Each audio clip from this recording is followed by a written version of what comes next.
సుజాత ధైర్యానికి పరీక్ష మొదలైంది. ఆమె పోరాడగలదు. చూద్దాం ఈ పోరాటంలో ఆమె విజయం ఎలా సాధిస్తుందో. నేను మార్నింగ్ ఎఫ్ఎం రేడియోలో ఇవి విన్నానండి. మీతో షేర్ చేసుకుంటున్నాను. గతాన్ని మర్చిపోవడం మీకే ఎంతో మంచిది. గతాన్ని తవ్వకండి, మర్చిపోండి. గతించిన విషాద సన్నివేశాలను గుర్తు తెచ్చుకుని మీరు బాధపడకండి. ఇతరులను బాధ పెట్టకండి. మీ వద్దకు ఎవరూ బాధపడటానికి రారు. సుఖంగా కాలం గడపాలని, ఆనందాన్ని మీతో పంచుకోవాలని వస్తారు. వారిని మీ బాధలతో, గత అనుభవాలతో బోర్ చేయకండి. మీ గురించి ఎప్పుడూ మీరు తక్కువగా అంచనా వేసుకోకండి. మీకు ఏం కావాలో తెలుసుకుని వాటి కోసం ప్రయత్నం చేయండి. సాధించండి. ఆత్మానందాన్ని పొందండి. ఇతరులు మీ గురించి ఏమనుకున్నా సరే పట్టించుకోకండి. మీ దారి మీదే. నీ దారి నీదే సాగిపోరా, నీ గమ్యం చేరుకోరా. మీపై మీకున్న పాజిటివ్ ఒపీనియన్ ఎలాంటి పెద్ద పనినైనా మీతో చేయిస్తుంది. విజయం తథ్యం. ఆత్మన్యూనత మీ దరిదాపుల్లోకి కూడా రానియకండి. కథలోకి వెళ్ళిపోదామా? అతని స్పర్శ, అతని మాట సుజాతని కాస్త ఈ లోకంలోకి తెచ్చినట్లయింది. ముందు గదిలోంచి మాటలు వినిపిస్తున్నాయి.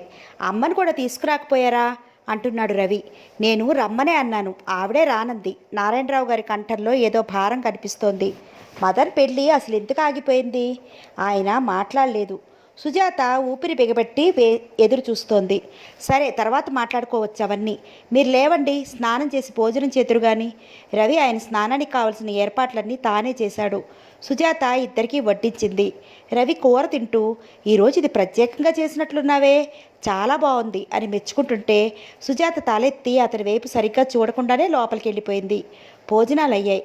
రవి ఆయన్ని పడుకోమని పక్క వేసి తనకు ఆఫీసులో అర్జెంటు పనుందని బయలుదేరాడు. ఉండు రవి, నేను వస్తాను నీతో అంటూ ఆయన కూడా అతని వెంట బయలుదేరారు. వాళ్ళిద్దరూ కలిసి వెళ్లటంతో సుజాత గుండెలు గుబగబలాడసాగాయి. కాళ్ళల్లో వణుకు ప్రారంభమైంది. మాటిమాటికి చెవుల్లో మదన్ పెళ్ళి ఎందుకు ఆగిపోయింది అన్న రవి ప్రశ్నే ప్రతిధ్వనిస్తోంది. ఆయన ఇక్కడ ఏం చెప్పలేక నేను వస్తాను నీతో అంటూ ఆఫీస్కి వెళ్ళారు. ఇక్కడైతే తను వింటుందని కాబోలు. ఇప్పుడు ఏం చేయటం? సుజాత వెంటనే విమలకి ఫోన్ చేయడానికి ఫోన్ దగ్గరికి వెళ్ళింది. ఫోన్ మీద చెయ్యేసి నంబర్ డైల్ చేయబోయి మళ్ళీ అంతలోనే పెట్టేసింది. చిచి, ఏం చేస్తోంది తను? పిరికి పందలా అక్క కొంగుచాటికి దాక్కోవడానికి ప్రయత్నిస్తోంది. ఫోన్ చేస్తే విమల వస్తుంది. రవితో తన తరఫున వాదిస్తుంది. ఇదొక ఘర్షణగా మారుతుందేమో. అది కాదు తను చేయాల్సింది. రవి, తను ఇప్పుడు భార్యాభర్తలు. అతను ఎంత ఆగ్రహపడినా జరిగినదంతా సూటిగా తనే చెప్పడం నయం. ఇదంతా విన్న తర్వాత ఏ నిర్ణయం తీసుకోవాలో అతనే ఆలోచించుకుంటాడు. అయినా ఇదేంటి, రవిని పెళ్లి చేసుకోగానే మదన్ పరిచయం ఒక పీడకలలా భావించి మర్చిపోవటానికి సిద్ధమై రవికి తనని తాను మనసారా అర్పించుకుంది. పెళ్ళి అయిన ఈ కొద్ది రోజుల్లోనే మగవారిలో ఉత్తమమైన వ్యక్తిగా గ్రహించి తన అదృష్టానికి తనే నివ్వెరపోయింది. గతం చెరిపేసుకుని జీవిత పటం మీద రవితో కలిసి కొత్త రంగులు దిద్దుకోవటానికి ఇప్పుడిప్పుడే ప్రయత్నిస్తోంది. మదన్ తన్ని వేటాడలేనంత దూరం వచ్చేశానని సంబరపడింది. కానీ రవి పెంపుడు తండ్రి నారాయణరావు గారు అయ్యి ఈ గతం అంతా విడదీయలేని బంధంలా మళ్ళీ ఇలా కాళ్ళకి చుట్టుకుంటుందని కల్లో కూడా అనుకోలేదు. ఇప్పుడేం చేయటం? నిర్భయంగా నిలబడి రవికి జరిగినదంతా చెప్పటమా, లేక అతని కంటికి కనిపించకుండా వెళ్ళిపోవటమా? ఆలోచనలతో అల్లకల్లోలంగా ఉన్న మనసుతో బ్రాన్పడినట్లుగా తలుపుకి చేరగలిబడి నిలబడి ఉన్న సుజాత ఇంట్లోకి నారాయణరావు గారు రావటం గమనించలేదు. ఆయన ఎండలో తిరిగి రావడంతో ముఖం నిండా చెమటలు పట్టాయి. ఉత్తరీయంతో తుడుచుకుంటూ, అబ్బాయి ఇంకా రాలేదా అమ్మా అని పిలిచారు. సుజాతకి అప్పుడు కానీ చాలా టైం అయినట్లుగా తెలియలేదు. ఆయన చేతి నిండా రకరకాల ప్యాకెట్లున్నాయి. అవి సుజాత చేతికిస్తూ, చూడమ్మా, రవికి నీకు బట్టలు తెచ్చాను. చీర రంగు నచ్చకపోతే వాపస్ తెస్తానని చెప్పి తెచ్చాను. ఆ పెట్టిలో నీకు నెక్లెస్, గాజులు, ఉంగరం, చెవుల కమ్మలు ఉన్నాయి. విప్పి చూడు. అవి నీకు బాగా లేదంటే సాయంత్రం రవి రాగానే మళ్ళీ ముగ్గురం వెళ్దాం. నీకు నచ్చింది తెచ్చుకుందో కానీ అన్నారు. సుజాత అయోమయంగా కళ్ళప్పు చెప్పినట్లుగా ఇంకా ఆయన వైపే అలాగే చూస్తోంది.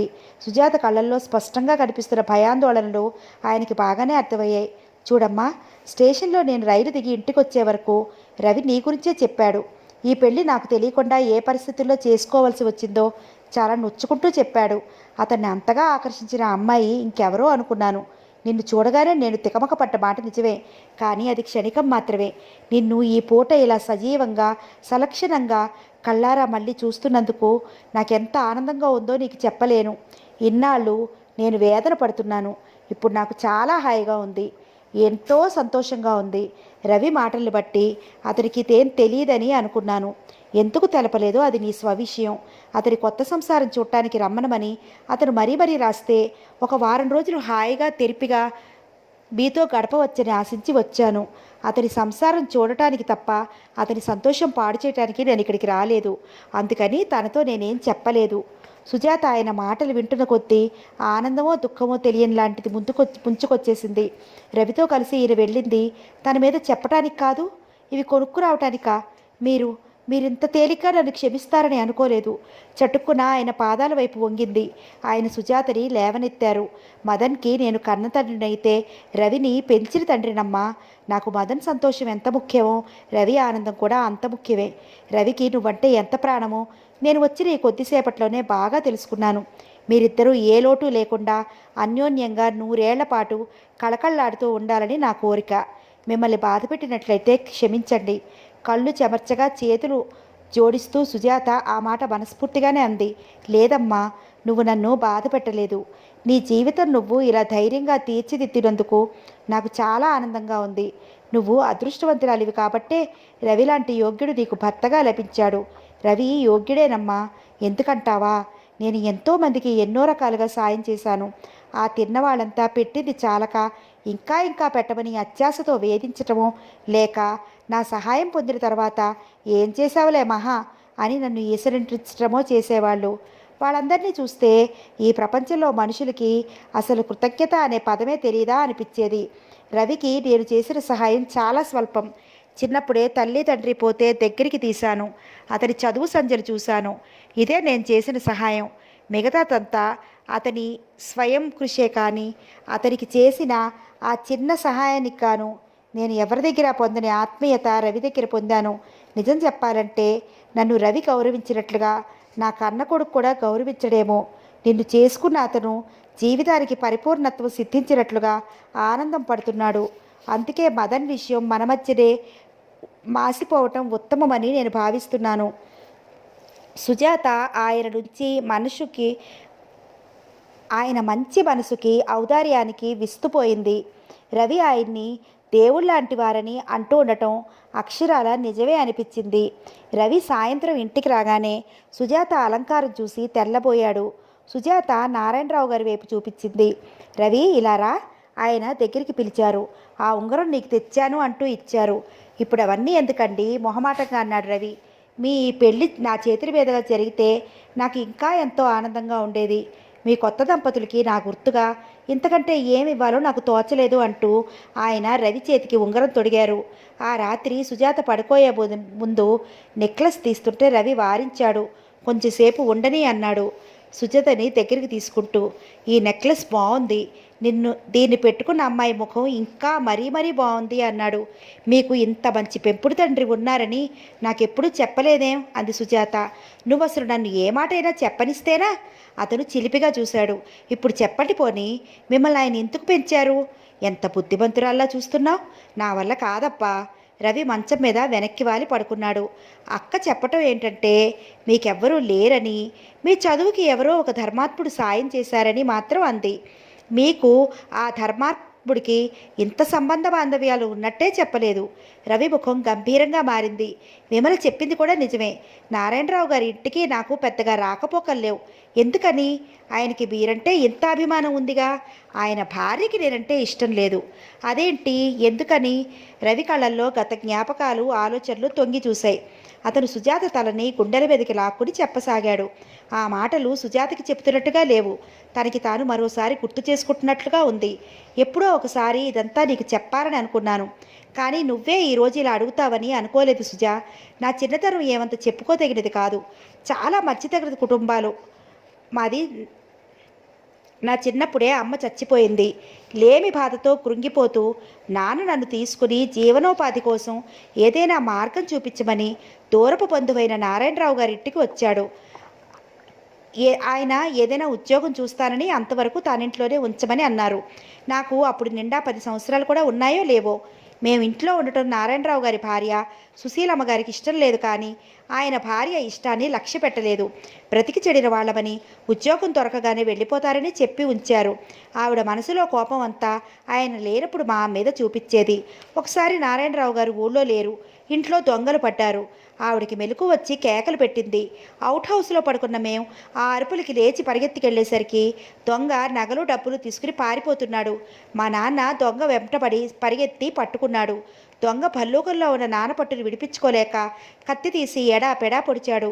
అయినా నాన్న మొండిగా వాడిని వదలలేదు. ఈ లోపల వంటివాడు పరిగెత్తుకొచ్చి వాడి మీద పడి పట్టుకున్నాడు. దొంగ దొరికాడు. సుశీలమ్మ గారి నగలు డబ్బు తిరిగి లభించాయి. కానీ కత్తిపోట్లకు గురైన నాన్న తిరిగి కోలుకోలేదు. ఆ గాయాలు సెప్టిక్ అయ్యి హాస్పిటల్లోనే మరణించాడు. నాన్న చచ్చిపోయేటప్పుడు నన్ను నారాయణరావు గారికి అప్పగించాడు. నారాయణరావు గారు నాకు ఏ లోటు లేకుండా చూస్తానని మాటిచ్చారు. నాన్నకి మృత్యుముఖంలో ఇచ్చిన మాటకు కట్టుబడి ఆయన నన్ను బాగా చూడసాగారు. ఇంట్లోనే ఉంచుకొని మదన్తో సమానంగా ఆపేక్షగా చూసేవారు. ఇది సుశీలమ్మ గారికి బొత్తిగా ఇష్టం లేదు. నన్ను ఏ హాస్టల్లోనైనా చేర్పించమని, చేతులు దులుపుకోమని పోరు పెట్టేది. ఆయనతో రోజు ఏదో ఒక నెపం మీద ఈ విషయంలో తగాదా పెట్టుకునేది. కానీ ఆయన ఆవిడ మాటను లక్ష్య పెట్టలేదు. ఆ కోపం మనసులో పెట్టుకుని నారాయణరావు గారు లేనప్పుడు నన్ను చీటికి బాటికి చావబాదుతూ ఉండేది. మదన్ నాతో కలిసి ఆడుకోవటం, మేమిద్దరం చనువుగా అరమరికలు లేకుండా కలిసి పెరగటం ఆవిడికి కంటగింపుగా ఉండేది. ఒకసారి ఆటల్లో మదన్కి నా వల్ల దెబ్బ తగిలింది. చేతి మీద రక్తం వచ్చింది. అది చూడగానే ఆవిడ శివం ఎక్కిన మనిషిలా అయింది. నేను తన కొడుకును చంపేస్తున్నానని గొడవ చేసింది. నన్ను నానా తిట్లు తిట్టింది. ఆ రాత్రి భార్యాభర్తలిద్దరూ చాలా తగాదా పడ్డారు. నారాయణరావు గారు ఆ మర్నాడే నన్ను తీసుకెళ్ళి హాస్టల్లో చేర్పించారు. ప్రతి ఆదివారం వచ్చి చూసేవారు. సెలవులు ఇవ్వగానే ఇంటికి తీసుకెళ్లేవారు. నన్ను చూడగానే సుశీలమ్మ గారు చిరచిరలాడేది. కన్న కొడుకును కాదని ఊరిలో వారందరినీ నెత్తిరి పెట్టుకుంటారు మీరు అంటూ ఆయన్ని సాధించేది.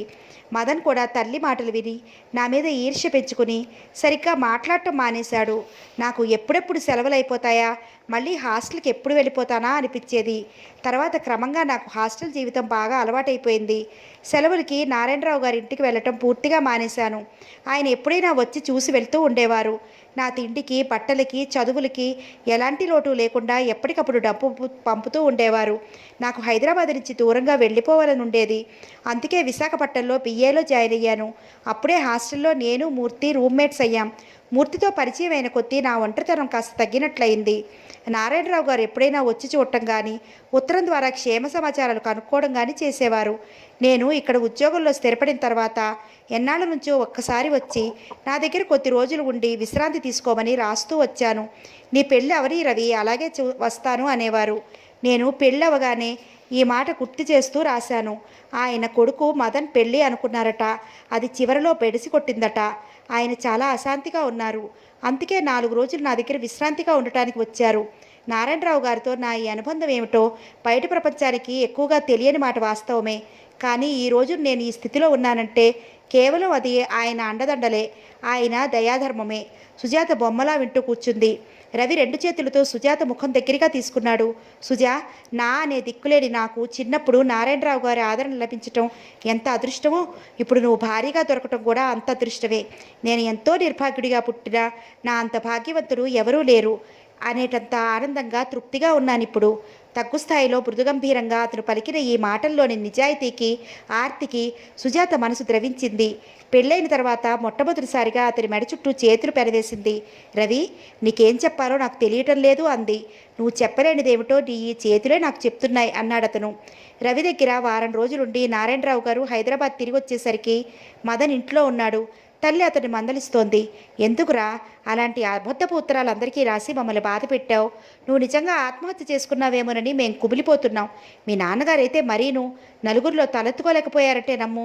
తల్లి మెత్తమెత్తగా చివాట్లేస్తుంటే మదన్ అల్లరి పని చేసి పట్టుబడిన చిన్నపని వాళ్ళ ఉత్సాహంగా నవ్వాడు. నాన్నగారికి షాక్ ట్రీట్మెంట్ ఇవ్వాలని అలా చేశానమ్మా. నేను నిజంగా చచ్చిపోతానని నువ్వెలా అనుకున్నావు? చచ్చిపోయేంత తప్పు నేనేం చేశాను? అంత విరక్తి నాకెందుకుంటుంది? చాలే, ఈ వయసులో ఆయన ఎందుకిలా ఏడిపిస్తావురా? ఆయన చేతులారా చేసుకుంటుంటే నేనేం చేయను? ఆయనకి అంత పట్టుదల దేనికి? నేను అడిగిన డబ్బు నా మొహాన పడేయకూడదు? నేను ఇస్తూనే ఉన్నాను కదా. నువ్వు ఇచ్చేది ఏ మూలకమ్మా? ఒక్కొక్క పొట్టు రాల్చినట్టుగా 100 200 నా చేతిలో పెడతావు. నాన్నగారికి ఇవ్వాలని అనిపించాలి కానీ వరదలా పొంగిరాదు. అయినా ఇంత చిన్న విషయంలో నీకింత ఖర్చులేవిట్రా? ఈ చిన్న వయసులో నీకింత ఖర్చులేవిట్రా? నీ కొడుకునే పుట్టడం వల్లనే. సర్లే, నాన్నగారు వస్తే నిన్ను రంగారావు గారి సహాయంతో నేనే వెతికి పట్టుకొచ్చారని ఏదో అబద్ధం అతికి సర్ది చెప్పుకుంటాను. కానీ వద్దు వద్దు, నేను ఇప్పుడప్పుడే ఆయన కంట కనిపించను. నేను క్షేమంగా ఉన్నట్లు నువ్వు కూడా చెప్పకు. ఆయన మెడ్రాస్ నుంచి రేపు కదా వచ్చేది.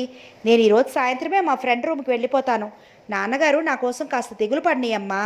అప్పుడు కానీ నా విలువ తెలీదు. నేను ఈ లోపల ఆ చలంగాడి చేత రంగారావు గారి ఇంటి వాళ్ళందరి దగ్గర నేను డబ్బు కోసం ఎంత బాధపడి ఆత్మహత్య చేసుకున్నానో చెప్పిస్తాను. వాళ్ళందరూ నాన్నను వెలివేసినట్లుగా చూడాలి. అప్పుడు కానీ ఊరి నుంచి తిరిగొచ్చి అప్పుడే ఇంట్లో కాలు పెట్టి ఈ సంభాషణ అంతా విన్న నారాయణరావు గారు పూనకం వచ్చిన మనిషిలా అయ్యారు. ఆయన వెంటనే కొడుకు గదిలో అడుగు పెడుతూ, అవునరా, అప్పుడు కానీ నీ కసి తీరదు. నేను సిగ్గుతో కృంగి చచ్చిపోతే నీ ప్రాణం హాయిగా ఉంటుంది. అప్రాచ్యుడా, నా కడుపును చెడబుట్టావు కదరా అంటూ వెళ్ళి మదన్ జుట్టుపట్టి వంగతీస్తుంటే సుశీలమ్మ అనుకోకుండా భర్త గదిలోకి రావటం చూసి ఒక క్షణం బెత్తరపోయినా మరుక్షణం మదన్ని ఆయన పిడికుత్తులు కుత్తుతుంటే చప్పున అడ్డు వెళ్ళింది. అప్పటికే మదన్ తండ్రి చేతుల్లో ఇచ్చి జుట్టు వదిలించుకుని ఆయన్ని చేతులతో దూరంగా తోశాడు. ఇన్నాళ్ళు కొడుకుని చచ్చిపోయాడేమోనని ఆయన పడిన వేదన దిగులు అంతా ఒక్కసారిగా విప్పుకుని చెప్పలేని ఆగ్రహంగా మారిపోయింది. ఆ నిమిషంలో కొడుకు ఇంకొక క్షణం చేతికి అంది ఉంటే ఆయన నిజంగా గొంతు నొలిమి ఉండేవాడే. దౌర్భాగ్యుడా, ఇది ఏనాటి శత్రుత్వమో కానీ నా కడుపును పుట్టి కాల్చుకు తింటున్నావు. నా డబ్బు కావాలా నీకు? నా మీద ఆపేక్ష అవసరం లేదు. నన్ను చూసి నలుగురు నవ్వాలా? నవ్వనీరా, నవ్వని. నీలాంటి కొడుకు ఉంటే అప్పుడు వాళ్ళకి తెలిసొస్తుంది. నవ్వారని నేనేం సిగ్గుపడను. పోరా నా ఇంట్లో ఇచ్చి వెధవా.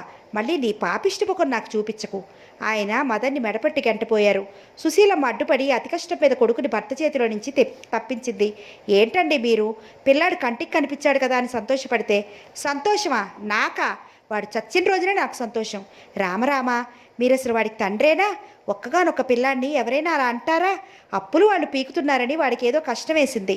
అప్పులు నేను తీరుస్తున్నంతకాలం వీడికి అప్పులు ఉంటూనే ఉంటాయి. ఆస్తంతా ఏ అనాథాశ్రమానికో రాసేసి పారేస్తాను. ఇక చేసుకోమను అప్పులు. చిన్నపుచ్చుకుని వీధుల వెంట తిరగమను. చెప్పపుచ్చుకుని వీధుల వెంట తిరగమను. అప్పుడు ఉద్ధరిస్తారేమో ఈ స్నేహితులు, చూస్తాను. బాగుంది. ఎవరైనా పిల్లలకి చదువులు, ఉద్యోగాలు, పెళ్ళిళ్ళు అంటూ తాపత్రయపడతారు. మీరు నోరు కదిపితే చాలు తిట్లు, శాపనార్థాలు. ఆ పెళ్ళి ముడిపడుతుందేమో అనుకుంటే ఆ పిల్ల అలా తగలబడిందా? తగలబడింది ఆ పిల్ల కాదే, నీ కొడుకు. ఆ అమ్మాయికే హాయిగా నిక్షేపంగా ఉంది. లక్షణంగా పెళ్లి చేసుకుని ముచ్చటగా కాపురం చేస్తోంది. నీ కొడుకు కంటే 1,00,000 విధాల యోగ్యుడైన భర్త దొరికాడు. ఏంటి, ఆ అమ్మాయికి పెళ్ళయిందా? ఎవరు చెప్పారండి మీకు? ఎవరో చెప్పటం ఏంటి? నా కళ్ళారా నేను చూసొచ్చాను. ఆ సుజాతని చేసుకున్నది ఎవరో కాదు, మన రవే. ఏంటండి మీరు అనేది?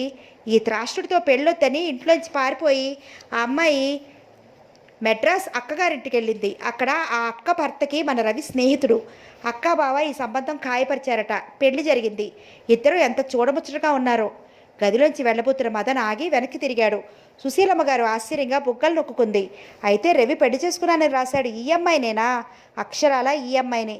ఒక్కసారి వెళ్ళి వాళ్ళ కాపురం చూసి రావే, నీ జన్మ తరిస్తుంది. ఆ అమ్మాయి చాలా అదృష్టవంతురాలు కాబట్టి ఈ పాపిష్టివాడు తప్పి రవి లాంటి భర్త దొరికాడు. ఈ మాట విని సుశీలమ్మ గారికి రోషం, కోపం వచ్చేసాయి. భర్త తన కొడుకుని కించపరిచి పరాయివాడైన రవిని ప్రశంసిస్తుంటే ఆవిడ ఎప్పుడూ భరించలేదు, ఎప్పుడూ సహించలేకపోయింది. ఇప్పుడు సహించలేకపోయింది. బాగుందండి, మీ ధోరణి చాలా బాగుంది. ఆ రవిగాడిని నెత్తిరి పెట్టుకుని మన వాడిని క్రిందకు తోయటం మీకు ఎప్పుడూ అలవాటేగా. ఈరోజు ఈ విషయం నాకేం కొత్త కాదు కదా. ఆ రవిని మీ చేత ఇంత ఉపకారం పొంది పిలవకుండానే పెళ్లి చేసుకుంటే మీకు అది బాగానే ఉంది. తగుదునమ్మా అంటూ చూడటానికి వెళ్ళారు. ఇక్కడ మమ్మల్ని ఇంత నవ్వులు పాలు చేసి వెళ్ళిన పిల్ల ఆ రవి భార్య అయితే అసహించుకునేది పోయి సంబరంగా వారం రోజులు ఉండొచ్చారు. మీలాంటి మనిషి అసలు ఈ ప్రపంచంలో ఎవరైనా ఉంటారా చెప్పండి? వాళ్ళకి ఏవేవి ఇచ్చొచ్చారు? ఎంత డబ్బు ఖర్చు పెట్టొచ్చారు? మీకు అసలు ఏ సాకు దొరుకుతుందా? వాడికి డబ్బంతా ఎలా కట్టబెడతావా అని చూస్తారు. పోనీ మీరు వాడి దగ్గర సుఖంగా ఉండరాదు? నేను నా కొడుకు ఏమైనా ఎటైనా పోతాం అంటూ ఆవిడ శోకం మొదలెట్టింది. మదన్ తల్లి దగ్గరికి వచ్చాడు. ఆత్మీయంగా భుజాల చుట్టూ చెయ్యి వేశాడు. ఊరుకో అమ్మా, ఊరుకో. నాన్నగారి సంగతి నీకు తెలియందే ఉంది అంటూ అనునయించాడు. అసలు అక్కడ ఎన్నాళ్ళు ఈయన ఎలా ఉన్నారా? నాలుగు ముఖాన్ని తులిపి చివాలను లేచి రావద్దు. ఈ ప్రపంచంలో ఇంకే తండ్రైనా ఇలాగే చేసేవాడు. మనం అదృష్టవంతులమమ్మా. అందుకే నాన్నగారు వేరు. తల్లి కొడుకులిద్దరూ ఆ క్షణంలో ఆయన్ని బద్ధశత్రువుని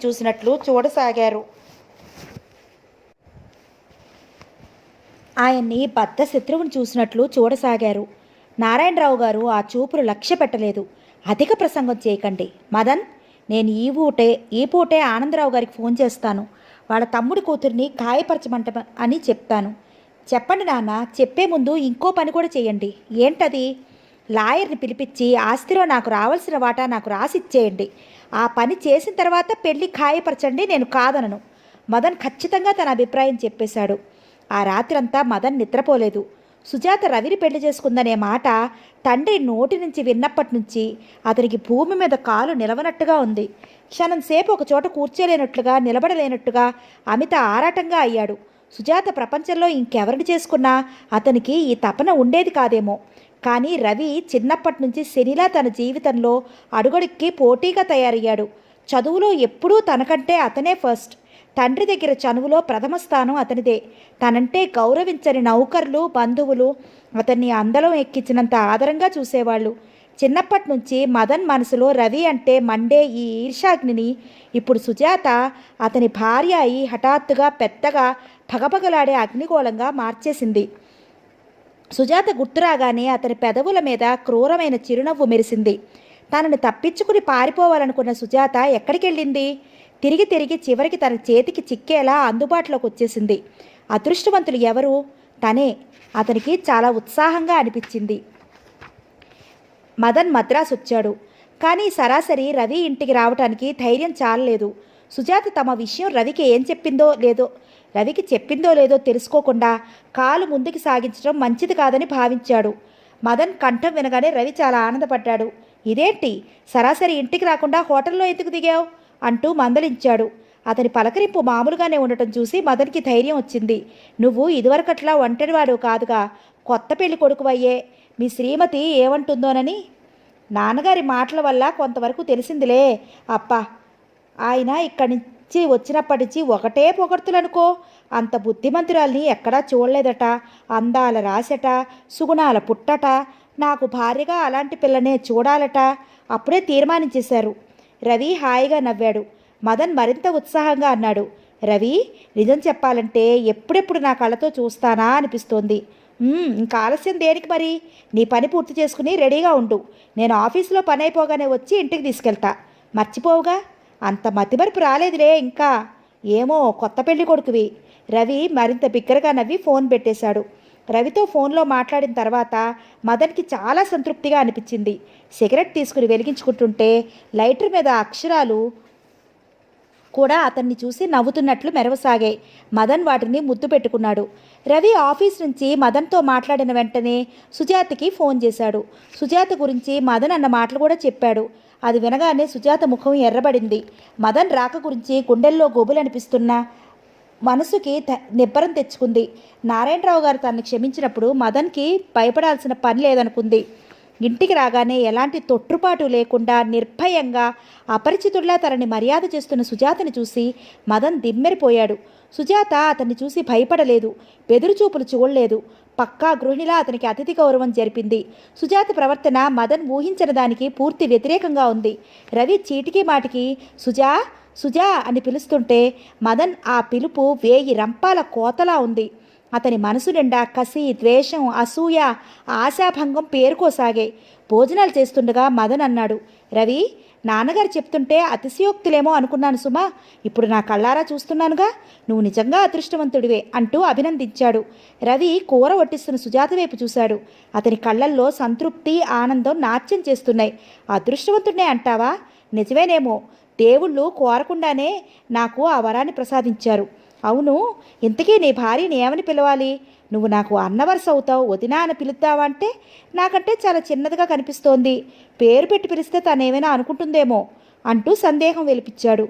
ఏవి అనుకోదులే, సుజా అని పిలువు అన్నాడు రవి. సుజా అని పిలిస్తే మరీ చనువు చూపిస్తున్నానని భావిస్తుందేమో. నీ ధర్మ సందేహాలు నేను తీర్చలేను బాబు. ఏమని పిలవమంటుందో తన్నే అడుగు అన్నాడు రవి. వాళ్ళకి వడ్డిస్తున్న సుజాత మౌనంగా అక్కడి నుంచి వెళ్ళిపోయింది.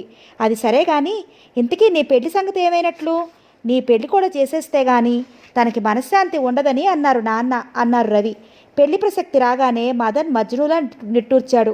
ఏం చెయ్యను రవి, నేను ప్రేమించి పెళ్లి చేసుకుందాం అనుకుంటున్న అమ్మాయి మోసం చేసి పారిపోయింది. ఇంకోరిని పెళ్లి చేసుకుని సుఖంగా ఉంది. దానితో నా మనసు విరిగిపోయినట్లయింది. ఇక పెళ్లి మాటే తలపెట్టబుద్ధి కావటం లేదు. నిన్ను కాదని పోయిన అమ్మాయిని గురించి బాధ ఎందుకురా మను? ఈ ప్రపంచంలో ఆడపిల్లలే కరువయ్యారా? నేను అదే అనుకుని గుండెని గట్టి చేసుకోవాలనుకుని ఎంత అనుకున్నా నా వల్ల కావటం లేదు. నేనేం చేయను? నా మనసులోంచి ఆ జ్ఞాపకాలు పోవటం లేదు. ఎన్నెన్ని వాగ్దానాలు చేసుకున్నా, ఎన్ని బహుమతులు ఇచ్చి పుచ్చుకున్నాం, ఎన్ని తీపి జ్ఞాపకాలు. మదన్ బాధగా తలవాల్చేశాడు. రవి సానుభూతిగా మదన్ చేతి మీద చెయ్యి ఆనిచ్చాడు. మను, ఆ విషయం మర్చిపోరా. ఆ విషయంలో నాన్నగారిని బాధ పెట్టడం భావ్యం కాదు. నీ బాధ ఏదైనా ఆయన కోసమైనా నువ్వు పెళ్లి చేసుకోవాలి. నిజమే రవి, నేను కాదంటం లేదుగా. కొద్ది రోజులు ఇక్కడ ఉంటావా? నాకు వేరే పనేమీ లేదు. మనసు బాగుండక ఊళ్ళు తిరగటానికి బయలుదేరాను. నువ్వు ఉండమంటే ఉంటాను. ఉండు, నా ఎరికలో 2-3 సంబంధాలున్నాయి. వాళ్ళని నువ్వు చూద్దు గాని. నీ ఇష్టం. ఇందుకేనా ఏంటి నాన్నగారు రవి దగ్గరికి వెళ్ళి 4 రోజులు ఉండిరా అంటూ పోరు పెట్టి నన్ను బలవంతంగా మొదట ఇక్కడికి వెళ్ళమని పంపించారు. రవి నవ్వాడు. అతనికి మదన్ అబద్ధం ఆడుతున్నాడేమోనని అనుమానమే రాలేదు.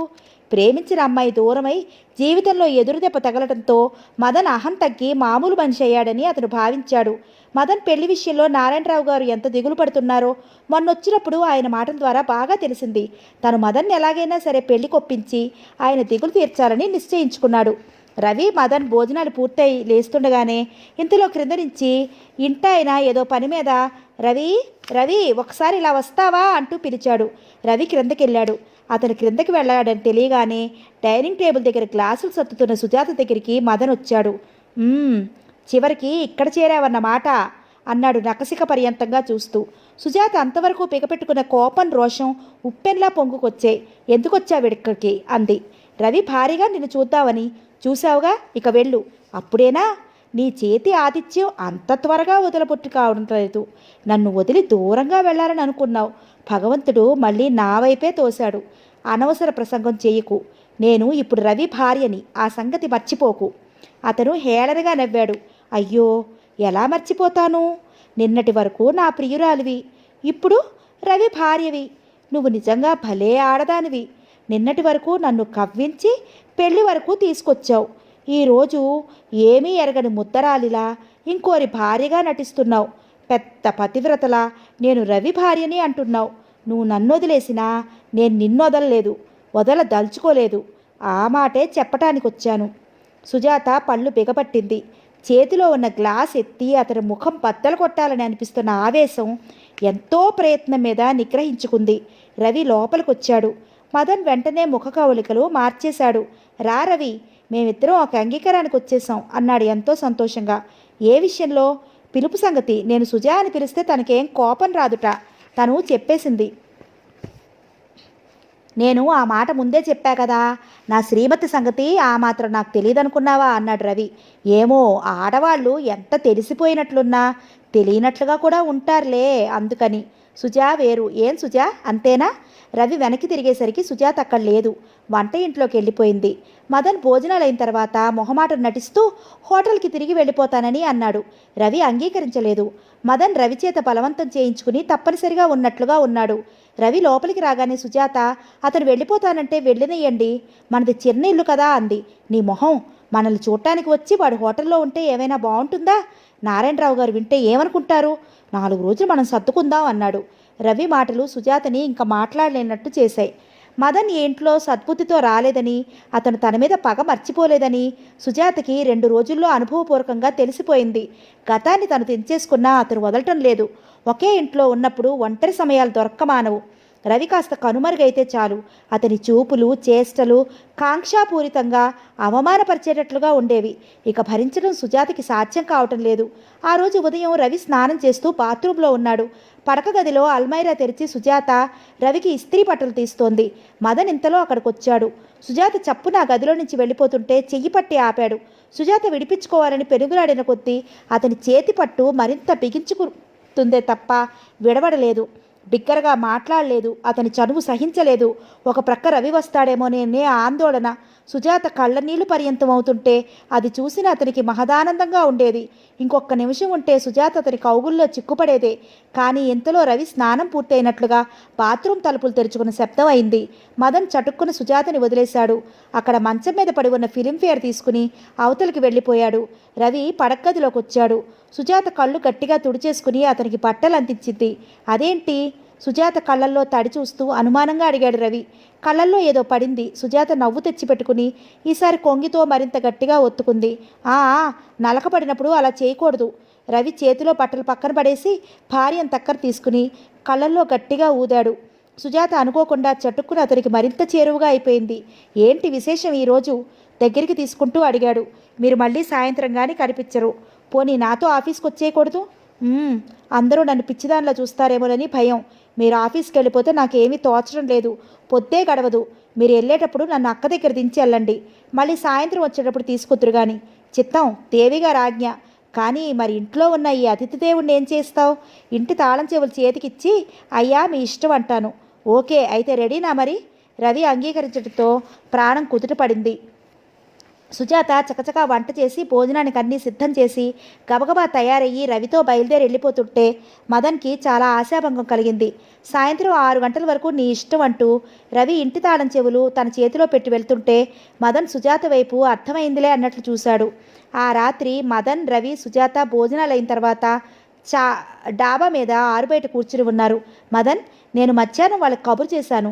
రేపు మనం పిల్లని చుట్టానికి వస్తున్నాం అని చెప్పాను అన్నాడు రవి. అలాగే బుద్ధిమంతుల్లా తల ఊపాడు.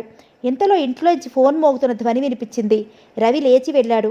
అతని వెంట గబగబా సుజాత వెళ్ళబోతుంటే మదన్ చటుక్కున కాలు అడ్డు పెట్టాడు. సుజాత బోర్లా పడిపోయింది. అరే! మదన్ చటుక్కున భుజాలు పట్టుకుని ఆపాడు. మరో నిమిషంలో అతని చేతుల నుంచి విడిపించిపోవటానికి సుజాత విడవకుండా ఉండటానికి అతను పెరుగులాడారు.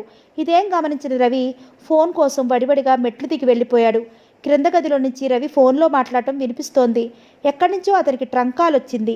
ఆఫీస్ విషయం మాట్లాడుతున్నాడు. అతను బిగ్గరగా మాట్లాడటం డాబా మీదకి వినిపిస్తోంది. ప్రొద్దున్న ఎందుకలా పారిపోయావు? మదన్ సుజాత చెయ్యి విడవకుండా అడిగాడు. మదన్, వదులు, నీకు పుణ్యం ఉంటుంది అర్థిస్తున్నట్లుగా మెల్లగా అంది. నేనే నీకు ఆ మాట చెప్పాలనుకుంటున్నాను. రవిని నువ్వు వదిలేయి. నువ్వు పెళ్లి చేసుకుని పరాయిదానిగా దూరంగా ఉండి నాకు మరింత వెర్రెక్కిస్తున్నావు. నాకు నిద్ర పట్టడం లేదు. సుజాత కళ్ళల్లో రోషం బుసలు కొట్టింది. అనవసర ప్రసంగం చేయకు. ఇక్కడి నుంచి మర్యాదగా వెళ్ళిపోవటానికి రాలేదు నేను. నేను వెళ్తే నిన్ను వెంట తీసుకునే వెళ్తాను. నా కంఠంలో ప్రాణం ఉండగా అది జరగదు. నేను అనేవాడిని బ్రతికుండగా నువ్వు ఇంకొకరితో సుఖంగా కాపురం చేయలేవు. నువ్వు రవిని వదిలి రాలేనంటే ఇంకో మార్గం ఉంది. రేపు రవికి చూపించబోయే ఆ పిల్ల ఎంత వికృతంగా ఉన్నా నేను పెళ్లికి ఒప్పేసుకుంటాను. నేను కూడా ఉద్యోగం చూసుకుని ఇక్కడే ఉంటాను. నలుగురు కలిసి ఒకే ఇంట్లో ఒకే కాపురంగా ఉందాం. ఛీ, నోర్ముయ్. నీ పెదవులతో ముయించు. ఇంక నేను మాటే మాట్లాడను. ఛీ! సుజాత అతని ఎడాపెడా కొట్టేదే గాని రవి ఫోన్లో మాట్లాడటం పూర్తయింది. అతను పైకొస్తున్న చప్పుడవుతోంది. సుజాత చప్పున పిట్టకోడ దగ్గరికి వెళ్ళి క్రిందకి చూస్తున్నట్లుగా నిలబడింది. రవి వస్తూ సుజాత దగ్గరగా వచ్చాడు. సుజా, నా ప్రమోషన్ వచ్చేసినట్టే. ఈ నెల ఆర్డర్స్ వేసేశారంట ఎంతో ఉత్సాహంగా అన్నాడు. సుజాత అతని వైపు తిరిగింది. ఓ, నిజంగానా? కంగ్రాచులేషన్స్ రవి. అయితే నువ్వు నాకు సుజాతకి గ్రాండ్గా పార్టీ ఇవ్వాలి. మదన్ దగ్గరికి వచ్చి చేయి చాస్తూ అన్నాడు. ఓకే, మీరిద్దరూ ఏ పార్టీ కావాలో ఆలోచించుకోండి అన్నాడు రవి. మర్నాడు రవి నిశ్చయించిన అమ్మాయిని చూడటానికి వెళ్లారు. సుజాత తనకు ఒంట్లో బాలేదని రవిని మదన్ని వెళ్ళమని అంది. కానీ రవి కంటే ముందు మదన్ అంగీకరించలేదు.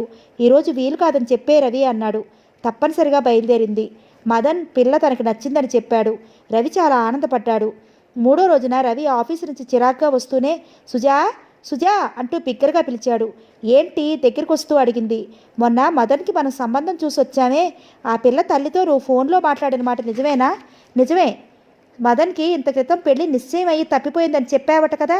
చెప్పాను. ఆవిడ ఆ సంగతి విన్నానని అడిగితే నిజమేనని చెప్పాను. ఇందులో తప్పే ఉంది? మీరు చెప్పిన మాటేగా. అయితే మాత్రం అట్లా చెప్పేస్తావా? నాకు తెలియదంటే సరిపోయేదిగా. ఇప్పుడు చూడు, ఆయనకు అనుమానం కలిగినట్లుంది. నిన్ననేమో పిల్లాడి తండ్రిని పిలిపించండి, తాంబూలాలు పుచ్చుకుందామన్న పెద్ద మనిషి ఈరోజు ఫోన్ చేసి మా అమ్మాయి చదువు పూర్తయితే కానీ పెళ్లి చేయదలుచుకోలేదని చెప్పేశాడు. చిచి, నీకు తెలివితేటలు లేకపోవటం నీకు తెలివితేటలు లేకపోవటం మూలంగా ఖాయం కావాల్సిన ఈ పెళ్లి చెడిపోయింది. నారాయణరావు గారికి ఇప్పుడు నేనేమని జవాబు చెప్పాలి? రవి విసుక్కున్నాడు. అతను విసుక్కున్నా, కోపం తెచ్చుకున్నా సుజాతకి బాధ కలగలేదు, సంతృప్తిగా అనిపించింది. మదన్ కాస్త ఒంటరితనం దొరకగానే సుజాతతో thank you dear, thank you. ఈ పెళ్లి సంబంధం నువ్వు ఇలా చెడగొట్టావంటే నా మీద నీకు ప్రేమ పోలేదన్నమాట అన్నాడు. సుజాత నిర్లక్ష్యంగా చూసింది. నువ్వు ఎలాంటి అర్థమైనా తీసుకో, నీలాంటి దుర్మార్గుడి బారి నుండి ఆ అమాయకురాల్ని తప్పించాలని అలా చేశాను. నువ్వు నమ్మినా నమ్మకపోయినా ఇది మాత్రం నిజం అంది. నేను అసలు పెళ్లి చేసుకోను, సరేనా? సుజాత అక్కడి నుంచి వెళ్ళిపోయింది. ఆ ఉదయం విమల ఇంటికి వెళ్ళిన సుజాత మళ్ళీ ఇంటికి సాయంత్రం రవితో పాటు తిరిగి రాలేదు. రవి పని మనిషి చేత క్యారియర్ తెప్పించి స్వయంగా వడ్డిస్తుంటే ఆపుకోలేక సుజాత ఏది అని అడిగాడు. విమలకి ఒంట్లో బాలేదట, ఒక వారం రోజులు అక్కడే ఉంటానని అంది అన్నాడు. ఈ మాట వినగానే మదన్ ముఖం వివర్ణమైంది. సుజాత తనని తప్పించుకోవటానికి ఈ పని చేసిందని గ్రహించాడు. అతని గొంతుకలో పచ్చి వెలక్కాయ పడ్డట్టయింది. ఆ సంగతి అణుచుకోలేక అంతేనా, లేక నేను ఉన్నానని ఏమైనా అనేశాడు. చచ్చే అదేం లేదు, సుజాత అలాంటి వ్యక్తి కాదు అన్నాడు రవి. సుజాత చేతికి అందినట్లే అంది. అంతలోనే అంతరంత దూరం వెళ్ళిపోవడంతో మదన్కి పిచ్చెక్కినట్లుగా ఉంది. సుజాతకి ఏ రకంగానూ తను పాఠం నేర్పలేకపోయినందుకు కసి కలగసాగింది. అతను ఇంతవరకు ఎంతోమంది ఆడపిల్లలను చూశాడు. చాలామంది అతని మాటల మత్తులో పడి మైమరుపు తెచ్చుకుని అతని చేతుల్లో కీలు బొమ్మలయ్యేవారు. మరికొంతమంది అతని దృష్టిని ఆకర్షించాలని వెర్రి ప్రయత్నాలెన్నో చేసి తిరస్కరించబడి సిగ్గుపడేవారు. సుజాత ఈ రెండు రకాలకి చెందలేదు. లతతో తనని చూడగానే కాబోయే భర్త కదా అని రాజీ పడలేదు. అయిష్టాన్ని ఖచ్చితంగా చెప్పేసింది. దగ్గరికి వచ్చిన పెళ్లిని నిర్భయంగా తోసి పారేసింది. తన జీవితం తను స్వతంత్రంగా నిర్ణయించుకుని ఆనందంగా బ్రతుకుతోంది. అన్నిటికంటే సుజాత ఏదో ఒక పెళ్లిలే అని ఎవరో ఒక అనామకుడిని చేసుకోలేదు. పువ్వుల్లో పెట్టి పూజించే రవి లాంటి వ్యక్తిని భర్తగా పొందింది. మదన్ ఇదంతా కళ్ళారా స్వయంగా చూడటంతో అతని మనసులో ఆరాటం మరింత అధికమైంది. మదన్ మద్రాసు నుంచి తిరిగి వెళ్ళిపోవటానికి నిశ్చయించుకున్నాడు. కానీ ఆ వెళ్లే ముందు సుజాతకి పాఠం నేర్పి ప్రతీకారం తీర్చుకోవటానికి కూడా నిర్ణయించుకున్నాడు. నేను రేపు సాయంత్రం వెళ్ళిపోతాను రవి అన్నాడు. అప్పుడేనా, ఇంకో 4 రోజులు ఉండు అన్నాడు రవి. మెడ్రాస్ బోర్ కొట్టేసింది, హైదరాబాద్ మీద గాలి మళ్ళింది. ఈ 10 రోజులు మీరిచ్చిన ఆతిథ్యం మరువలేను, థ్యాంక్ యూ. మరీ పరాయి వాళ్ళ మాట్లాడుకురా మను, నువ్వు అలా అంటే అక్కడ విసుగు పుట్టగానే మళ్ళీ వస్తాను సుమా, తప్పకుండా రారా, నాకు మాత్రం ఇంకెవరున్నారు. మదన్ మర్నాడు సాయంత్రం వెళ్ళటానికి టికెట్ కొనుక్కున్నాడు. ఫ్రెండ్స్ ఒకళ్ళు ఇంపోర్టెడ్ వాచెస్ తెమ్మన్నారు. నేను బజార్ వెళ్తాను, సాయంత్రం నువ్వు ఆఫీసు నుంచి వచ్చేటప్పుడు నన్ను పికప్ చేసుకుని వస్తావా? తప్పకుండా, ఎక్కడుంటావో చెప్పు. మదన్ షాప్ పేరు చెప్పాడు. నేను సరిగ్గా 6:30కి అక్కడికి వస్తానన్నాడు రవి. సాయంత్రం సరిగ్గా 6:30 గంటలకి రవి ఆ షాప్ దగ్గరికి వెళ్ళాడు. కానీ మదన్ కనిపించలేదు. కొద్దిసేపు కారులో కూర్చుని ఎదురు చూసిన రవి కారులోంచి దిగి వెళ్ళి ఆ షాపులో చూశాడు. మదన్ అక్కడ కూడా కనిపించలేదు. రవి చూసి ఇంటికి తిరిగి వచ్చేశాడు. మదన్ ఇంట్లోనే ఉన్నాడు. సారీ రవి, నా పని ముందే అయిపోయింది, అందుకని వచ్చేశాను. నేను ఆఫీస్కి ఫోన్ చేస్తే నువ్వు అప్పటికే వెళ్ళిపోయావన్నారు అన్నాడు మదన్ ఎంతో నొచ్చుకుంటున్నట్లుగా. పర్వాలేదులే అన్నాడు రవి. మర్నాడు ఉదయం రవి ఆఫీస్కి వెళ్ళే హడావుడిలో ఉన్నాడు. వీధి తలుపు టకటకలాడింది. మదన్ వెళ్ళి తలుపు తెరిచాడు. ఎదురుగా 4 మనుషులున్నారు. రవిగారున్నారా అని అడిగారు వాళ్ళు. మదన్ కేకపెట్టి పిలుస్తుండగానే అపరిచితుల గొంతు విని రవి బయటకొచ్చాడు. వాళ్ళు జేబులో నుంచి తీసిచ్చిన కార్డు చూసి రవి తెల్లబోయాడు. నా ఇంట్లో సోదా చేయడానికి వచ్చారా? నాన్సెన్స్, ఎవరో మీకు తప్పు సమాచారం ఇచ్చుంటారు, ఇందులో ఏదో పొరపాటు అయి ఉంటుంది అన్నాడు. రవి మాటల్ని వాళ్ళు లక్ష్య పెట్టలేదు. ఇల్లు సోదా చేయసాగారు. వాళ్ళు ఇల్లంతా గాలించారు. పుస్తకాల బీరువాలో పుస్తకాలు వెనక నుంచి ఒక ప్యాకెట్ బయటికి తీశారు. దాంట్లో విదేశాలకు చెందిన ఖరీదైన నల్లమందు మాత్రలు, లిక్కర్ సీసాలు ఉన్నాయి. వాటిని చూడగానే రవి నిటారుగా అయ్యాడు. ఇవెక్కడివి? అధికారులు ప్రశ్నించారు. రవి శిలాప్రతిభలా నిలబడ్డాడు. మిమ్మల్నే? నాకు తెలియదు, మీరు బాధ్యత గల అధికారులు. మేము అడిగిన దానికి అది సరైన సమాధానం కాదని మీకు తెలుసు. నిజమే చెప్తున్నాను, నాకు తెలియదు. All right. వాళ్ళు అక్కడున్న ఫోన్ దగ్గరికి వెళ్ళి నంబర్ డయల్ చేయసాగారు. క్షణంలో ఈ వార్త ఆఫీస్ అంతా తెలిసిపోయింది. రవి అంటే పడని వాళ్ళు, ఈర్ష్యతో భగ్గుమనేవాళ్ళు ఇది ఉత్సాహంగా చాటింపు చేసేశారు. అతని తెలివితేటలకి, సామర్థ్యానికి ఈ వార్తను జతపరిచి నలుపు పూసి వక్రభాష్యం చెప్పుకోసాగారు. రవి పనిచేస్తున్న కంపెనీ యాజమాన్యానికి ఇది ప్రతిష్టకి సంబంధించిన ప్రశ్న అయిపోయింది. వాళ్ళు సంజాయిషి అడిగారు. ఎవరు అడిగినా రవి ఒకటే సమాధానం, నాకు తెలియదు. ఆ పూటకి ఎవరికి తోచిన విధంగా వారు అర్థాలు కల్పించుకున్నారు. ప్రమోషన్తో ఆ రోజు కొత్త హోదాలో మరింత పెద్ద ఉద్యోగంలో మరింత అధికారం చేతికి తీసుకోవాల్సిన రవి ఉద్యోగం తీసివేయబడగా బయటికి రావాల్సి వచ్చింది. మూర్తి తల బెద్దలు కొట్టుకున్న ఆవేశంతో తిట్టిన రవి నోట వెంట ఇంకో మాట చెప్పించలేకపోయాడు. మదన్ ఏమీ ఎరగని వాడిలా ఊరెళ్ళిపోయాడు. రవి ఉద్యోగం పోయిందనే సంగతి తెలుసుకోగానే సుజాతకి శివం ఎక్కినట్లయింది. మదన్ పేరు బయట పెట్టకుండా రవి ఇందులో తను ఇరుక్కోవటం భరించలేకపోయింది. మనం ఇప్పుడు ఎక్కడుంటాం, ఏం తింటాం? మన సంపాదన గురించి నువ్వు ఒక్క క్షణమైనా ఆలోచించావా? మన సంసారం గురించి ఆలోచించావా? ఆలోచిస్తే ఈ పని చేయగలిగేవాడివా? కనీసం నేనున్నాననైనా మీకు గుర్తు రాలేదా? అంది ఆవేశంగా. రెండు చేతుల్లో తలదిచ్చుకుని కూర్చుని ఉన్న రవి మాట్లాడలేదు. ఈ ప్రమోషన్ వస్తుందని ఎంత సంతోషపడ్డాం. కనీసం మన ఆనందం గురించి అయినా పట్టించుకోలేదు నువ్వు. మనకి ఈ ఉద్యోగం తప్ప వేరే ఆధారం లేదని తెలిసి కూడా అలా చేశావంటే నేనేమనుకోవాలి? ఆ మదన్ నీకు అంత ఎక్కువ? నీకు తెలియదు మను, నేను ఈ పని మదన్ కోసం చేయలేదు, నారాయణరావు గారి కోసం చేశాను. ఆయన కోసం ఎందుకు చేశానో నీకు చెప్పినా అర్థం కాదు. అంతవరకు అతని మీద విరుచుకుపడేటట్లుగా ఆవేశంగా పోట్లాడిన సుజాతకి దీనంగా వ్యధాపరితంగా ఉన్న అతని గొంతు వినగానే ఒక్కసారిగా కోపం చల్లారిపోయినట్లయింది. అతని దగ్గరికి వచ్చి భుజం మీద తల అణించుకుంటూ, పోతే పోయిందిలే, ఇంకోటి చూసుకుందాం. నేను ఆవేశంలో ఏదో అనేశాను, నువ్వు బాధపడకు అంటూ అనునయించింది. తను ఇంట్లో ఉంటే ఈ అనర్థం జరిగి ఉండేది కాదు. మదన్ గురించి వాళ్ళకి చెప్పేసి ఉండేది. మదన్ని తప్పించుకోవడానికి దూరంగా వెళ్తే ఈ దుర్ఘటన జరిగింది. మదన్ వెళ్ళిపోయాడు. కానీ వెళుతూ తన జీవితానికి ఆధారంగా ఉన్న ఆయన ఉద్యోగాన్ని ఓడగొట్టి మరీ వెళ్ళాడు. నీచుడు ఈ విధంగా పగ సాధించాడు. పోన్లే, ఉద్యోగం పోతే ఇంకోటి ఏదైనా సంపాదించుకోవచ్చు. అతని పీడ వదిలిపోయింది అనుకుంది సుజాత.